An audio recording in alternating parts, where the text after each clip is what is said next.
Hey guys, I'm P-Freak. Welcome back to Pokemon Shield, the Crown Tundra. Last time we finished up what we thought was the third and final quest of Chief Peony's Advent Tour, which was to hunt for the legendary bird Pokemon Articuno, Zapdos, and Moltres. We did find them, we found the Galarian forms, and it took 4 freaking effort to do that. And we also found out that apparently, despite the fact that we thought we were done with all this, there apparently is a fourth thing that's happening above the max layer. If we look over, back at the clue, over here in our key items, we have the legendary clue. And I had trouble reading this last time, but now I'm pretty sure I could read this entirely without having to really struggle. A mysterious large hole that connects our world to another. This phenomenon was originally discovered by Professor something. I'm pretty sure it's the professor in Sun and Moon. I said, well, this is embarrassing. By Professor. The hole connects to worlds where Ultra something lives. These are beasts that are different from the Pokemon that we are familiar with. What is that Ultra thing that we're talking about here? Well, we're gonna find out about that later. Right now, what I want to do first is actually go around and find those footsteps of the Swords of Justice Pokemon that we were trying to help, what's-her-face? Sonia. Find. I mentioned before that actually it was going to take a good while to take care of them. Turns out it actually does not take that long to find them all. I found them all relatively quickly on my main account, like no problem. It just requires you to be a bit on the lookout for these. But I'm not gonna have you guys go through all the boring stuff of me actually trying to look for them, so I'm just gonna speed this entire thing up. If you want to try to figure out where they're located, trust me, it's not that hard. It basically leads you in a pretty linear direction. There's an Eevee somewhere around here. Well, without further ado, let the speed up begin.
Okay, with that all said and done, we have finally gotten all the evidence that we need for these Pokemon. I do want to make it clear though, apparently there are more than just 50 sets of footprints that you can find for each of the Pokemon. That's a good thing to note, because that means that you don't have to look for every single one and you worry about possibly missing one. Anyways, let's head on back over to Sonia's place. Alright, back over here in Freezington. Sonia said that she was going to be hanging out in this house, and there she is, plus little Yampers. Hi, what's up? I was gathering evidence, about the evidence. Here's what we got. Data for one Iron Will Pokemon is at 100%, data for the Cavern Pokemon is at 100%, and data for the Grassland Pokemon is at 100%. You've got the 100% of the data needed to track the Iron Will Pokemon, and the Cavern Pokemon, and the Grassland Pokemon. Yes, we got all the data we need for everyone. This should be enough data for us to pin down where these legendary Pokemon live. So if I feed all this data into my trusty Pokemon Finder, what are you doing? Why are you vibrating so violently? Jesus. And it's found matching Pokemon. The Iron Will Pokemon can be found at the Frigid Sea, the Cavern Pokemon can be found at the Lakeside Cave, and the Grassland Pokemon can be found in the Giant's Bed. You finally get to come face to face with legendary Pokemon we've been searching for. Best of luck, Jordan. So now with this unlocked, we will now be able to find Virizion, Terrakion, and Cobalion in the specific locations that Sonia mentioned. They appear as overworld Pokemon. You know how we can see these Pokemon right here? They appear as special spawns, sort of like how the Eevee in that one field is, or say Eevee and its evolutions over at the Lake of Outrage, or whatever it's called. Basically, they spawn in very specific areas. I do remember where Terrakion and Cobalion lay, but I do not remember for the life of me where Virizion lays. So it's going to take a moment for me to actually figure that out. Maybe, possibly. Unless it turns out to be right here? No. Alright, give me a moment. I also want to mention briefly that I saw a ton of Audino around here. Audino is a great source of experience if you don't want to use like experience candies or whatever, or like grind those up. Audino and Chansey both appeared as great sources of experience for their respective DLCs. Just a little tip I wanted to give you guys. Anyways, give me a second, I'm going to try to find Virizion. Ah, there's Virizion, right here. Also, you may have noticed I have a new friend with us. I decided, since I was struggling so much to capture the legendary Pokemon previously, to have an electric type with me. We are going to quickly, because I forgot to actually go back and teach it Nuzzle, we are quickly going to go teach it Thunder Wave. Because it's nice to have a Thunder Wave Pokemon with you, because then you can easily just paralyze the Pokemon that you're trying to capture. Now, of course, electric types cannot be paralyzed, and ground types are immune to the move Nuzzle, which has a 100% chance of paralyzing the Pokemon. I don't know if they're... God damn it. I do not know if ground types are immune to Thunder Wave. But that doesn't really matter since these Pokemon are not ground type at all. Virizion's a grass type, Terrakion's a rock type, and Cobalion's a steel type, and they're all fighting types. So, that'll said and done. We have Virizion. Now, as I mentioned earlier, these are properly called the Swords of Justice, but they're all based off the Three Musketeers. I do not know which each one is actually supposed to be based off of properly, but they are all based off the Three Musketeers. And they are all still legendary Pokemon, so they're going to be a bit of a pain to actually capture. I forgot to heal Bolton, and it landed for a crit. Great! Awesome. Okay, well, that's fun. You do want to capture these guys, because they unlock another Pokemon alongside it. Just like how if you captured Registeel, Regirock, and Regice, then you had access to Regidrago or Regieleki. Alright. Just use a revive on Bolton. Guess we can get Virizion's HP down a bit. Like I said, Virizion and its fellows are all fighting types, so be careful with which moves you use. I'm not using Psychic or Moonblast for that reason, but Ray should be able to take a close combat no problem. And you do want to save before each one of these guys. I'm pretty sure they respawn daily, but still, you just want to be careful. Even if it doesn't know they're close. Okay, Secret Sword.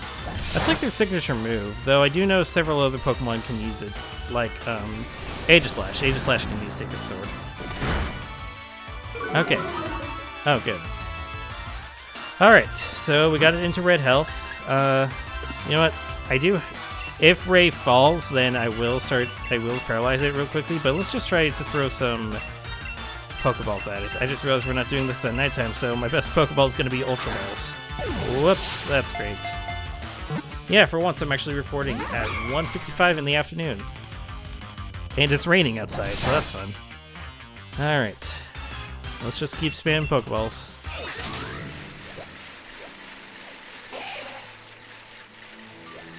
Alright, so attempt number 1 went just as well as you think it would have gone. I seem to just have really horrible luck with legendary Pokemon on this account, while on my other account, it works out perfectly fine. So I'm coming up with a new strategy. 1, Bolton is actually fully healed this time, so hopefully he should survive at least 1 attack. Yep, just barely, so we can at least get the Thunder Wave off. Second off, I brought a second Pokemon with me, this one knowing the move False Swipe. False Swipe is an interesting little move where basically it will always leave the Pokemon at 1 HP. It can never be fatal. So, we're actually speed type with it. Interesting. Alright, well, Bolton, you served your purpose, so I guess I'll see you next time when we fight out Terrakion or Cobalion. Probably Terrakion next. Anyways, now that we got it paralyzed, I have with us our old friend Ursa Major here, otherwise known as Urshifu, from the previous DLC. Yes, it's weird having a legendary Pokemon be your false swiper, but I had very little options in whatever Pokemon I've actually captured already. So, we're going to use False Swipe, and that'll bring it down to 1 HP. It will not kill it, thankfully. Now, Ursa Major is not probably the best because he's Rapid Strike style, and this is a Grass type, but hey, on the right side, we're at a better position to actually capture a legendary Pokemon than we've been previously. It's paralyzed, it's at 1 HP. Hopefully this goes a bit easier. Never mind.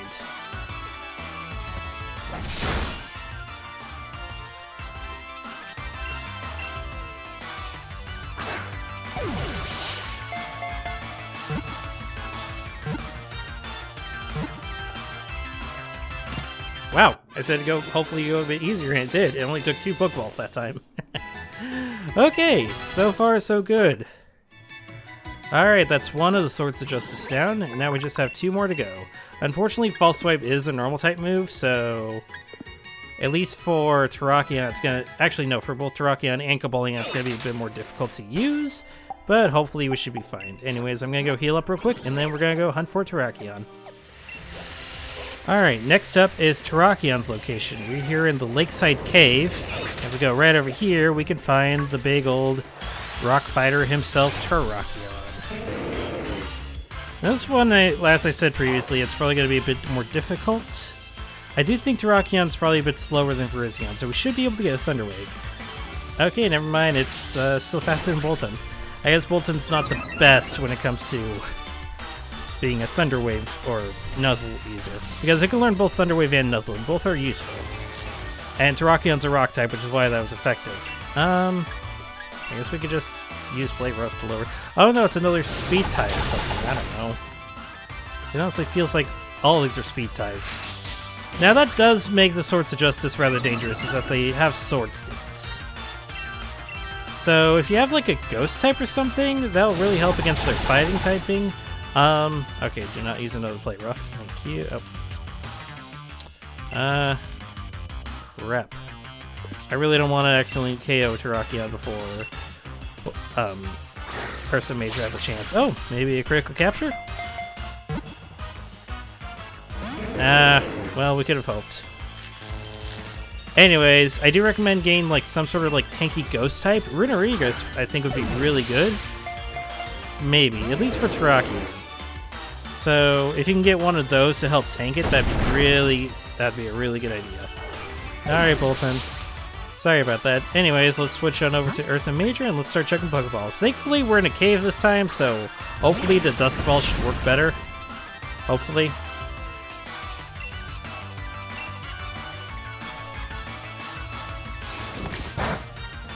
Yeah, that's doing no damage. Oh dear. Okay, well. Hope for a crit, maybe? Oh, yeah, That's gonna be rough. Oh, hey. That's good. Okay, we can at least get it down to 1 HP and then have 4 chances to actually try to defeat it. I also recommend... well, now that's paralyzed, it doesn't really matter, but it's a little dangerous to have Roserade out because of poison points, so...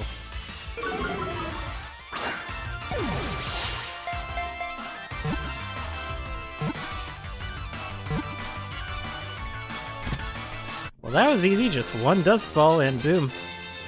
I am really enjoying this new strategy I'm using. Not bad, not bad. Alright. That's another Sword of Justice down. Alright. Next up is Cobalion. Let me go heal up and then we'll go get Cobalion. Alright, so for Cobalion, you're going to want to fly over to the 3-point pass and then head over to the sea from there. Also, real quickly, this is what the Golden Explorer's outfit looks like that we got from Peony after we complete the Advent Tour. Figure I might as well show it off since we're still going to be here for a while. Anyways, you see that island over there? That's where Cobalion is, and that's where we're headed. We can just avoid all the Avalogs and the Ice Cubes and the Cryogonals. I mean, I guess they're not wrong. For a Tundra, there is a lot of ice around here and a lot of ice types. Anyways, go up here. We have a TR over here and Cobalion. Hydro Pump, not bad. Pretty strong War-type move, just has low accuracy. It's 85%, which means it's more like 20%. Anyways, Cobalion. Hi, buddy. Cobalion's probably my favorite of the three, to be honest. Mostly because I think Cobalt's a really cool color. So, also it's a steel fighting type, which is actually pretty powerful. My second favorite is probably going to Virizion because of the Verizon jokes I make with it, so. Alright, let's get a Thunder Wave down. And now we can just start trying to damage it. Unfortunately, again, Dusk Balls are not going to be useful against this one, but... oh, crap. Oh, shoot, that's another thing I completely forgot about. It's hailing right now. I'm gonna have to just hope. That's all I can really do is just hope. Oh, jeez. I didn't think this one through. I guess I'll try running away. I know, why am I using Ultra Ball this early? I'm just hoping. I guess I'll try running away if it gets down really low. That's the thing, I don't want it to get really low quite yet. Okay, I'll see whether... you'll see whether or not I was successful. Give me a moment.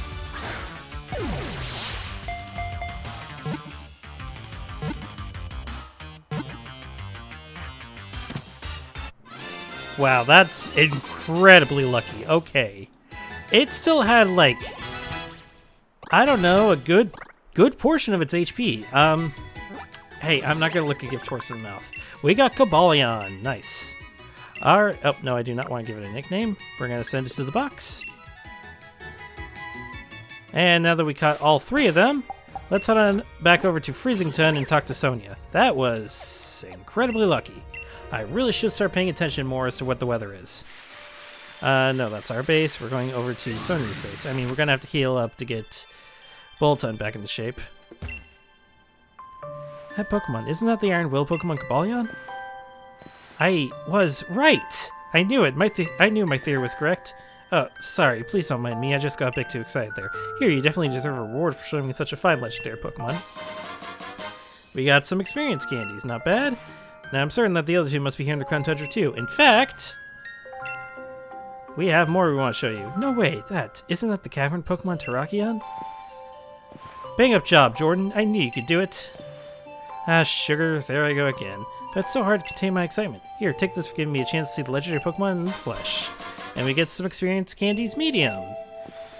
Yep, one more legendary Pokemon, but hey, guess what I have? That Pokemon, I knew it. That's the grassland Pokemon Virizion. We did it. This is just amazing. Who's the greatest professor in Galar now? Don't tell my gran I said that, would you? I couldn't be happier about what we've done here. I hope you'll take this little reward. And we get large experience candies. Not bad, not bad. It's all thanks to you, Jordan, that I was able to prove my theory was correct. Thank you so much. No problem. You'd make a first-rate assistant for my work if you weren't already the champion. Thanks. You know, there's an old legend about Cobalion, Terrakion, and Virizion. It's said that to protect their allies, they waged battle against humans bent on destruction. Ever since then, they've kept themselves apart from humanity. But the fact remains that they agreed to become your Pokemon, Jordan. I guess maybe they're willing to give humanity another chance?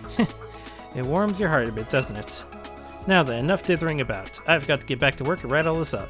I'll be seeing you around, Jordan. Don't catch a cold in this freezing place, and have fun with your own adventures. Will do, Sonia, will do.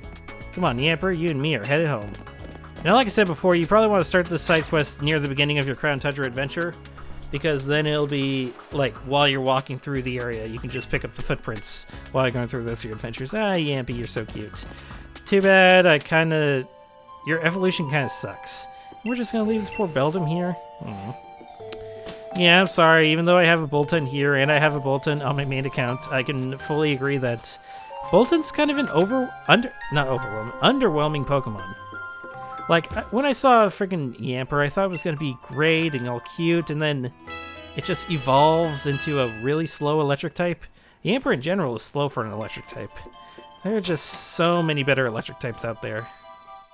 Especially since it's a physical electric type, and most electric types are special attackers. Anywho, we're not quite done with the adventure of Terrakion, Virizion, and Cobalion quite yet. What do I mean by that? Well, first of all, I want to have all three of them in my party real quickly. Next, I want to fly over here to the Dynatree Hill and come back into the Ballamere Lake. If we cycle around a little bit, we should find a way to actually get onto the lake's water. Why do we want to do this? Well, in the story of the Three Musketeers, it's not just three Musketeers. There's a fourth Musketeer as well, one who's newer and more inexperienced. Just like that, the Pokemon games mirror it. So, if we go on over to this island here in Ballamere Lake, we will find a little clue here. We have a pot here. There's Pokemon evidence unlike any you found before. There's a little pot here. What does that mean? Well, if you remember, one of the new features of this game is that you're supposed to be able to make curry. So if we quickly set up camp while we have the three legendary Swords of Justice with us, go do some cooking. And once we finish with the cooking, which is probably one of my least favorite parts of this entire game, we find we have a new Pokemon here. Should be good to go. This is the fourth Sword of Justice, Keldeo. Keldeo is based off the newer and more inexperienced Three Musketeer. Again, I forget their names for the life of me. And thankfully, this time the sunlight's actually harsh. Let's see if we can pull off a quick ball first. See if we can catch this thing in one of these. Nope, it was worth a shot. Now, of course, this Keldeo is in its special different form. I forget what the form's properly called. Maybe we should have just used the Thunder Wave to begin with. Oh well. Oh no, we're faster. But basically, it only gets the special form if it knows the move Secret Sword. Secret Sword follows the same rule as Psyshock, where it's a special attack, but its damage is based on the opponent's defense, which is really useful, especially against special tanks. Anyways, I guess we'll use Play Rough since it's not Stab. Thankfully, Keldeo is a water fighting type, so False Swipe should still be able to be pretty useful in this. And again, in order for you to actually get this one, you need to have all three of the Swords of Justice in your party when you cook on the specific island. Alright, Ursa Major, it's your turn to shine.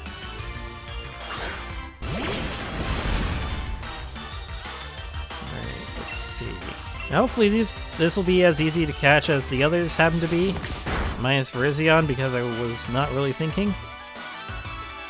Nice thing about Ursa Major being in his Rapid Strike style is that it's a water type as well, so he'll be resistant to Hydro Pumps.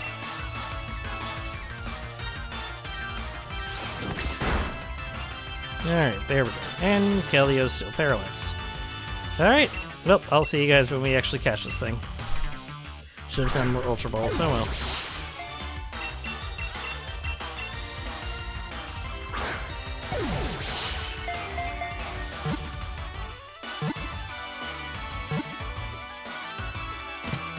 There we go, that wasn't too bad. I forgot that I actually had Net Balls, and with it being Water type, Net Balls actually have an increased chance of catching it. Sort of the same with the Polygon Kind of weird. But now we have Keldeo, which apparently we had Keldeo already? I don't know. Anyways, with that all said and done, that is the entire Sword of Justice side quest. We have captured all 4 of the Swords of Justice, and we spent a lot more time on this than I initially thought we were going to, so I'm actually going to end this part here. Next time, we are going to figure out what that extra legendary clue was all about. If you like what I do, subscribe to my channel, consider supporting me on Patreon, and follow me on all social media links. All that will be in the description. I'll see you all then.